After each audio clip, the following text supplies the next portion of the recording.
नमस्ते मित्रों, और आप सभी को स्वतंत्रता दिवस की हार्दिक शुभकामनाएं। आज का विषय बड़ा ही विशेष है।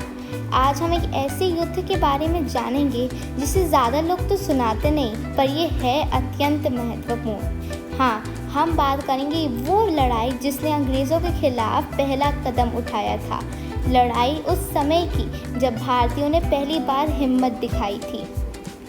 तो ये किस्सा शुरू होता है एक सैनिक की कहानी से। नाम था उसका मंगल पांडे, और था भी वो अंग्रेज़ों का ही अफसर, लेकिन देशभक्ति अभी भी थी उसमें। एक दिन उसने अपने सैनिकों पर हमला क्या कर दिया। अंग्रेज़ों को इससे इतना गुस्सा आया कि उसे फांसी की सज़ा सुना दी। मगर उन्हें क्या पता था कि इसके बाद उनके राज्य में क्या आफत आएगी।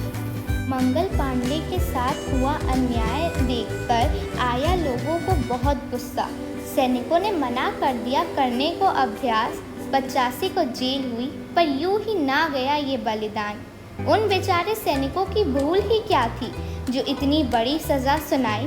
वो तो सब ठहरे देशभक्त, क्यों हुए अंग्रेज़ उन पर इतने सख्त। इसके बाद तो जैसे मेरठ में अंग्रेज़ों पर मुसीबतों का पहाड़ ही टूट पड़ा।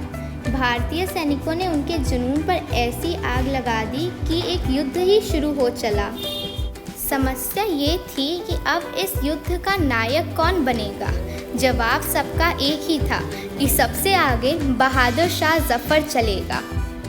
हालांकि कई राजा अंग्रेज़ों से डरते थे, पर बहादुर शाह जफर को साथ देकर वो भी खड़े हुए। लोगों के मन में आया एक भरोसा, फिर से आज़ादी पा सकेंगे हम, सबने दिया दिलासा। अब वो सिर्फ भारतीय सैनिक ही नहीं थे जिन्हें अंग्रेज़ों पर क्रोध आ रहा था। कई राजा और रानी भी उनसे परेशान थे, और ये मौका देखकर उन्होंने भी उन पर हमला बोला।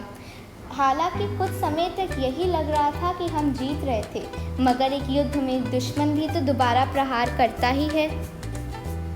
लड़ाई तो लंबी चली, पर दुख इस बात का था कि हम ये युद्ध हार गए। पर लोगों को अफसोस नहीं था, क्योंकि अब उनमें अंग्रेज़ों के खिलाफ खड़ा होने की हिम्मत आ गई थी। ना ही हमें ये हक है कि हम कह सकें कि उस लड़ाई का कोई महत्व नहीं था, क्योंकि हमारे पुरखों ने बहुत मेहनत की। उन्हीं के कारण आज हम आज़ाद हैं।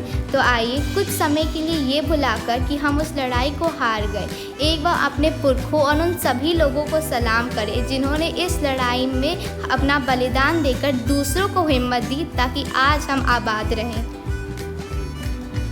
जय हिंद। आशा है कि ये कहानी आपको पसंद आई होगी। Neither the song nor the story was mine, but the way of presenting it was totally self-invented.